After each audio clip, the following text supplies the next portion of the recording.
Welcome to the car Rambler channel, and in today's episode we are gonna test a giant brick from Sweden.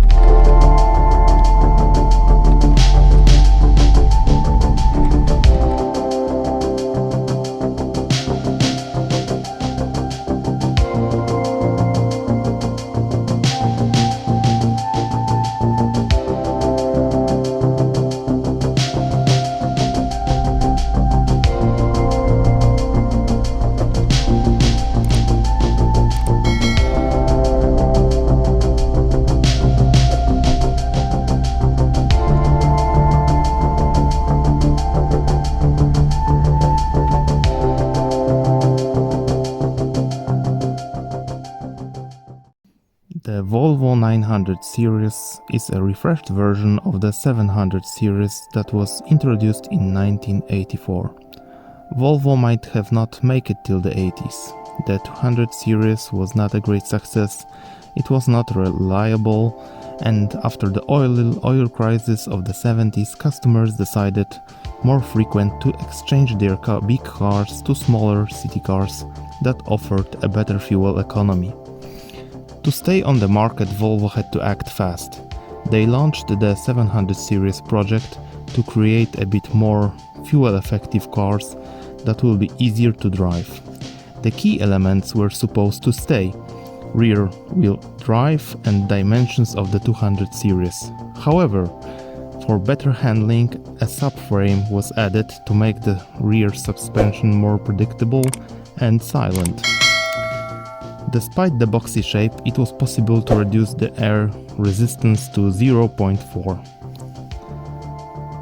The prototypes were truly tested not only in Arctic colds of northern Sweden, but also in heats of Australian deserts. The prototypes were presented to the audience in Germany and USA to collect customer impressions about the car. Volvo 700 was a success, especially in the USA, where boxy design was not that uncommon. In 1991, a new 900 series that didn't differ much was introduced.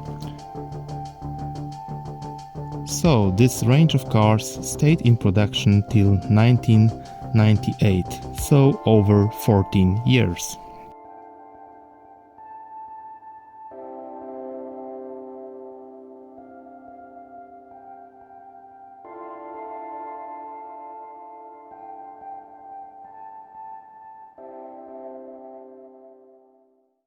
So the interior of the Volvo, very simple design. I would say we are here in the middle of the 80s, not in the beginning of the 90s. Maybe at some point in the 80s this would be something normal, but in the 90s this is already very aesthetic. What we have here is a very interesting door handle that you just pull like this, like that,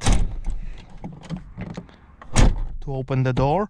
On the left hand side we have a light switch, we have a light level regulator and some other features regarding the fog lights, and we can dim the backlight of your instrument panel.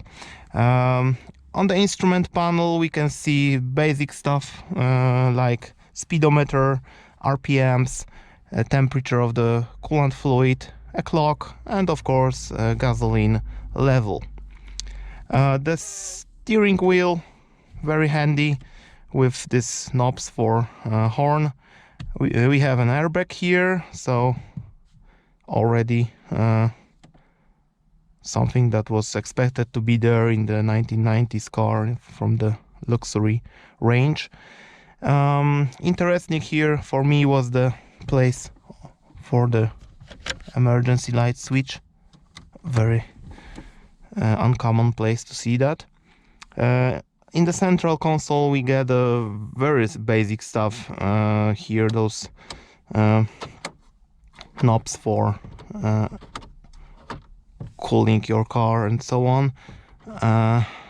Here we have a ashtray and a very interesting place for your fuses. You just pull out the just pull out the just pull out your here this piece, and you have your fuses over here. A very nice place. You don't have to bend yourself, look down for it. It's very simple to find, easy to find. It's very easy. So I think it's one of the best places for fuses that I have seen actually in a car. Okay, but this was the philosophy of Volvo, to make things simple.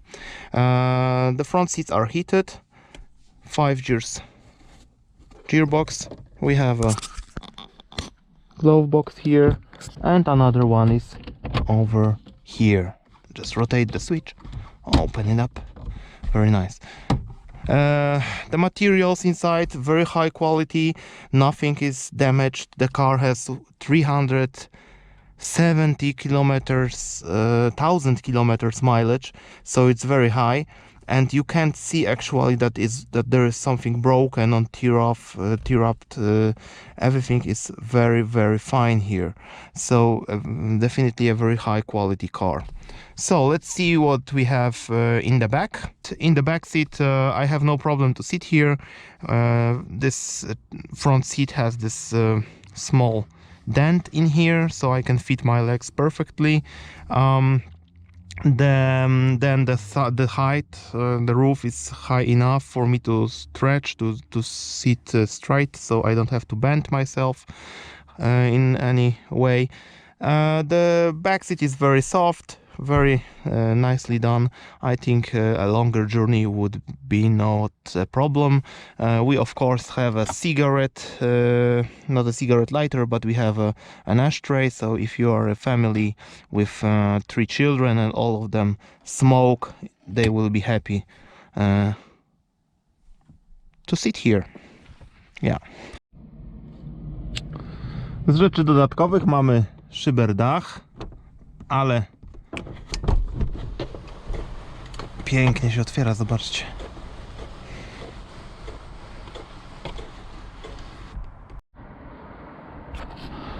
No i składanie foteli, bardzo proste, zobaczcie. Raz. I tu mamy taki przełącznik. Pach. I ogromny bagażnik jest do naszej dyspozycji. So with my 1,85 m I'm able to stretch myself here. I can have a nap here, so a mattress, and here you go, your mobile hotel. The engine in this particular car is the 2.3 liters 4-cylinder red block that generates up to 130 horsepower. This car is like traveling back to the 1970s. The engine is maybe not one of the fastest, but it gives a constant amount of power by acceleration. The noise becomes a constant and beautiful hum after the engine reaches 200 or 2000 RPM. The engine in this particular car is the 2.3 liters 4-cylinder red block that generates up to 130 horsepower. This car is like traveling back to the 1970s. The engine is maybe not one of the fastest, but it gives a constant amount of power by acceleration. The noise becomes a constant and beautiful hum after the engine reaches 2000 RPM. The back suspension may surprise a modern driver.